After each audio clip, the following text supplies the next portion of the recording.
Hello, welcome back to Midas Touch Legal AF with Court Accountability Action. Here with Lisa Graves and our dear friend and partner, the messaging guru, anti-fascist organizer extraordinaire, Anat Shenker-Osorio from ASO Communications, also with Research Collaborative. Anat, thank you for joining us. Thank you for all of your tremendous work on behalf of not only our democracy here in this country and all of the people affected by Trump's fascist coup and the ongoing attacks on our people and our freedoms, but of people around the world. You have organized and helped activists fighting fascism and authoritarian threats all across the globe. Anat, it is a joy to have you here. Why don't we just dig into this? Why don't people listen to you more? Why don't the Democrats listen to you more? Uh, what what did they do right in the 2024 election? What did they do wrong? How did we end up here? And what should we be doing now? Oh my goodness, that was a lot of questions. Why don't people listen to me? That I can't answer. That's someone else's question. If I knew that, my hair would be less gray. I would be less agitated. People in California would not constantly say to me, "You're not from California, are you?" You seem to be coming from a place of anger. Well, I mean, I think the other way of answering that is that, that famous quotation, I'm going to butcher it, but basically, it's difficult to get a person to understand something if their paycheck depends on them not doing so. That's not quite it, but Upton Sinclair. So, what did they get right? Well, obviously not much, because look where we are. But what I would say is that if you actually break down what was for the United States an incredibly short duration campaign, which would not be true in any global context, they do not have endless elections. Thank God for them. But it actually was arguably three different campaigns. And I'm talking just about from when Kamala Harris got the nomination. I'm not talking about the preamble with Biden. There was, I would argue, a campaign that happened between Harris picking up the baton and the DNC. And that campaign was really characterized by the canard that I use frequently, which is that if you want people to come to your party, you need to throw a better party. And it was freedom, and it was a massive uptick in voter registration. It was enthusiasm. It was palpable. We could It was see it. rad. It Yeah. was rad and it was weird. And it was calling out the other side, but also doing so in the language of ridicule, making them small, which is one of the hallmarks of confronting authoritarianism that we've seen throughout history, throughout time. That you can't reinforce the impression that the foe that you confront is an invincible strongman, because that is actually part of his appeal. And I say his quite intentionally. What you have to do is make it clear that actually we make the future. The future is made of the decisions that we take collectively. And while, I think Harris said it really beautifully, which is that he's an unserious man who poses a very serious threat. That was one of the early things she said. And in those early halcyon days, people forget, Harris introduced the idea of price controls. She talked about, slashing through childhood poverty. She talked about raising the minimum wage. She gave very specific, concrete things that were about putting food on the table and being home in time to eat it, which is, of course, very important to people. And at the same time, both her and her selection at the time, Tim Walz, were very, very much good on the stump at, oh, we're feeding children. How dare I? As Walz famously said. Walz has a lot of experience at the clapback because of years and years and years of successful organizing in Minnesota against anti-immigrant, anti-Black, anti-Muslim hate baiting, which is sort of a staple of the right there. So he knows what he's doing. Then there was the campaign that happened between the DNC and the last week before the election. And, that was the trotting out of Liz Cheney. That was as my teenager came home and said to me 2 weeks before the election, Oye, vamos a votar por Presidente Glock. We're voting for President Glock, eh? Which of course is what we were required to do to try to prevent President AR-15, which is what we have now. So that strategy, which was very much about chasing the one time or current Republican voter at the risk of, losing the disaffected base. I think what we saw, and of course, we're still crunching the numbers because we don't have all the voter file data. And until we do, we can't say definitive things. But mostly, this was a lurch couch word, not right word, as many of us have said. And, it's not the biggest shock. So, I mean, that's kind of an answer to what was right, what was wrong in broad strokes. I think the third thing you asked is, what should we be doing now? Is that right? Yeah, and just to step in, just because it feels like after this loss, there's been all this sort of like navel gazing, but it seems like it's been more of the same of the sort of that second stage of the campaign that led to the couchword retreat and among the Democrats, right? As they've sort of like looked for compromise, accommodation, voting for the Lake and Riley bill. How is this the takeaway? Um, I think that there is this natural inclination among center left parties, not just within the United States, but in many countries. We see this over and again. And in fact, not for nothing, did part of the shift in the Harris campaign involve bringing in the consultants from UK Labour, who had somehow managed to not lose to the most extraordinarily unpopular right-wing government, and did so by still getting fewer votes than Jeremy Corbyn did.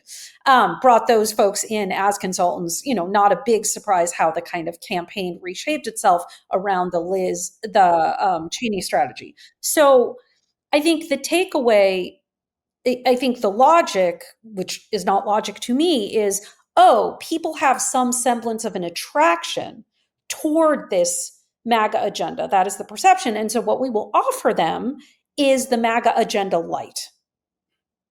Yeah. People have some kind of hunger for Republicans, or in the UK context for Tories, or for the coalition government in the Australian context, or for Bolsonaro in Brazil. And so we need to mold ourselves into some kind of B- version of the same thing, when in point of fact, what we see over and over again is that centrism does not defeat fascism. And when you offer your audiences, your voters, a light version of your opposition, well, why not just go for RoboCop instead of mall security? Because what you're doing is you are breaking the first cardinal rule of a debate, which is that if you want to win it, you have to set the terms. And if the terms set are, well, we all agree that in the Lake and Riley case, immigrants are inherently dangerous and problematic. And so we will double and triple down on this notion of lawlessness and, danger. You're just thrusting them into the authoritarian argument. Yeah. I was thinking about that along with the idea of right after the election in 2017, there was an NPR interview where the host said something like, well, is it really extreme if it got a majority of the votes? And I was like, no, like extremism exists separate from, whether in this particular snapshot, 51% or maybe 46% of the people, or not even those who voted, only a third of those who, I know I've got something dinging in the background. You're very popular, Lisa. You're very sorry about that. But there's a principle. There are principles at stake. Oh my goodness. I'm going to have to go and hand it back to you. But what I was going to say, Anat, is I've just been a fan of yours for many years now. The first time I heard you talk about the economy versus the economy, our economy is these choices. And I think that message about it's not the economy, it's actually a product of these choices. And now we're seeing the outcome of these choices of not choosing to embrace someone who was willing to take on the price gouging and the billionaires, and instead someone whose inauguration is celebrated by billionaires and conglomerators and people who want to merge and further drive prices in a way that harms people. So I wonder if you could talk a little bit about our economy and what's happening, and how seeing what's happening can help people come together and realize, or maybe break through some of the dissonance by understanding the consequences of this new regime. Yeah, absolutely. But I'm going to jump off, if I may, in saying, and I hope the irony is felt, because I'm literally a person who gets paid to measure public opinion. Public opinion is meaningless. Public opinion does not topple autocracy, public action does. And in fact, ironically, the only thing that actually reliably alters and sustains the alteration of public opinion is public action, because of a phenomenon we call social proof in psychology, which essentially is just middle school. People do the thing they think people like them do. So if people think that XYZ is popular, then it must be popular. If they think it's unpopular, then it must be unpopular, and so on and so forth. Why did I bring that up? I brought that up because in your intro, Lisa, you talked about this notion, well, is it extreme if it was, voted for, if it's the majority? Hitler was elected. We can go on and on and on about the things that were elected. The notion that African Americans are 3/5 of people is in our Constitution until today. There are plenty of things that the majority either presently supports or supported once upon a time that are absolutely and completely disgusting and impermissible. We change our laws to comport with our values. We do not change our values to comport with our laws. So, as far as the economy goes, see, I didn't forget. When we again agree to engage on the rights terms and have an extended dialogue about who loves the economy best, and our side, as we saw in the 2024 campaign and election, was like, no, the economy is great. We made the economy good. We love the economy. We grew the economy. Not only does that come across as seeming tone deaf to people who are confronting more month than check, or how the heck am I going to send my kid to university, or how the heck am I going to pay for preschool, or I'd love to help my parents out with that cancer treatment, but I simply can't. It actually risks sounding like, well, but I put you in the best schools. I gave you the best tutors. Why are you still performing so badly? It risks sounding like you're actually blaming the person. I gave you this good economy. What else did you want?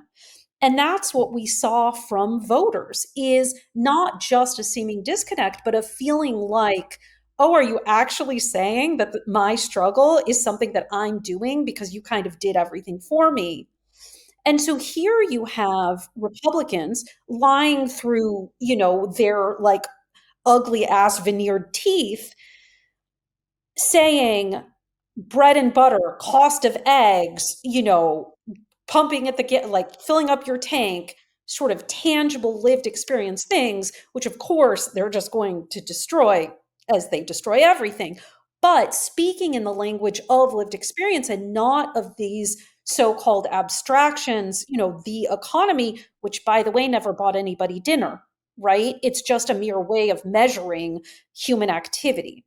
And so what happens when we agree to engage in that debate is that people default toward a false idea, and they're wrong, but this is what happens, that Republicans are best for the economy.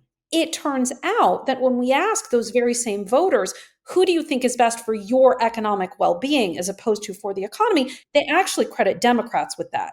When we speak in the language of, will there be food on the table? Can you be home in time to eat it? Can you, pick up the check when you take your parents out for their anniversary meal? Whatever, I'm just making up for instances.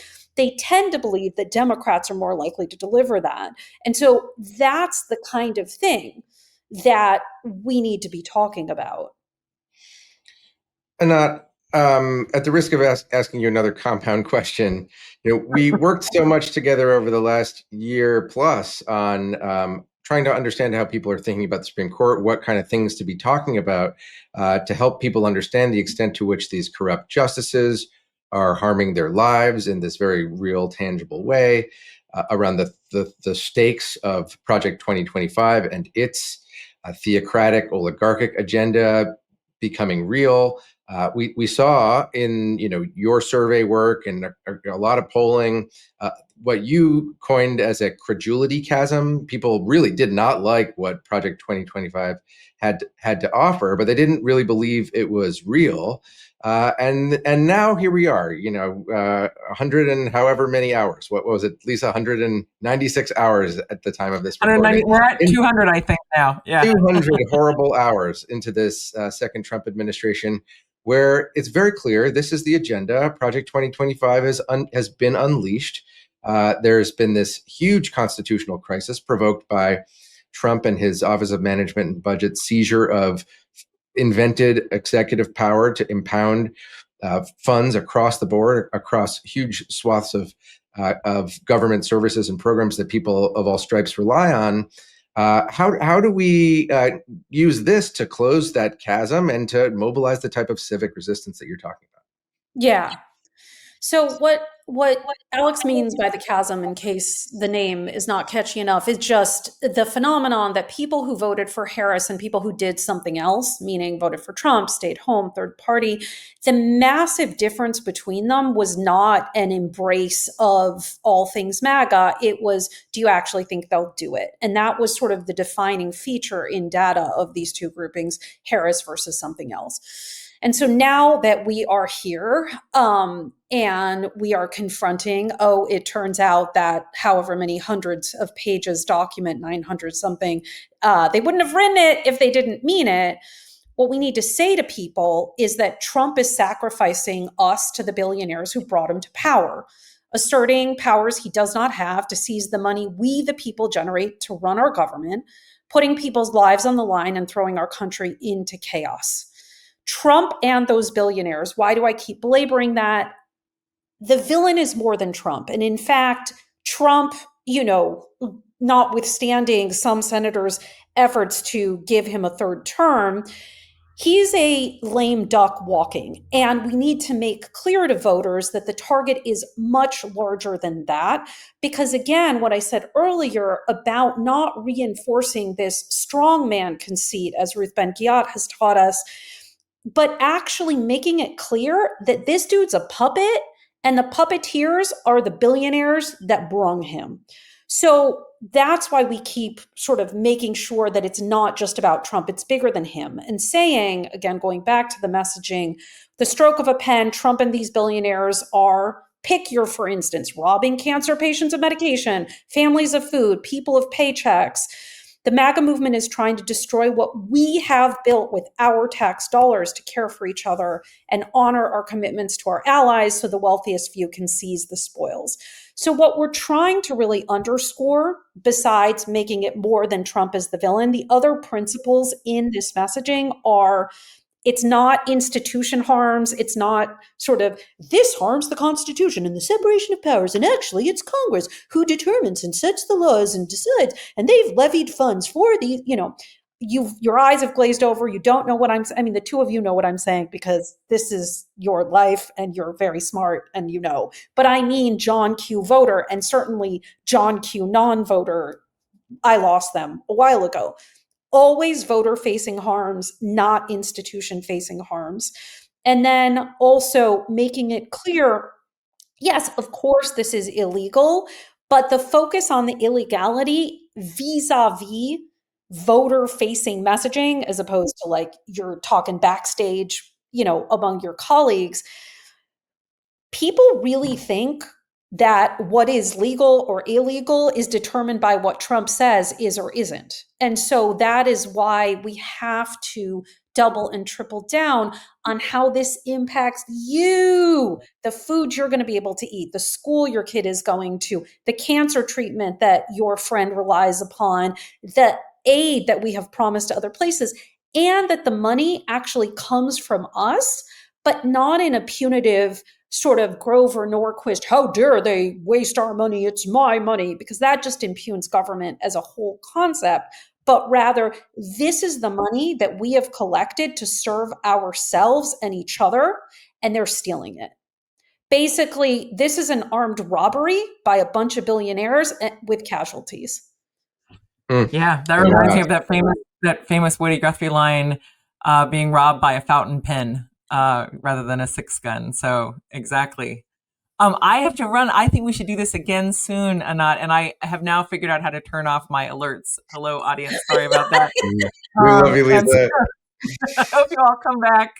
Anat, thank you so much, dropping your wisdom with complete, perfect paragraphs that I wish I could just distill and regurgitate.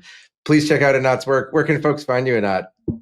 They can find me on Blue Sky. I finally did the migration as I should. My handle is at Anat Shenker-Osorio, which is both a dinosaur and a sort of fun play on my very long name, Anat Shenker-Osorio.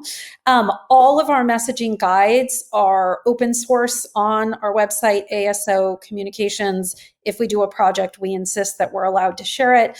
And then at the risk of cross podcast contamination, I know this is YouTube and all the things.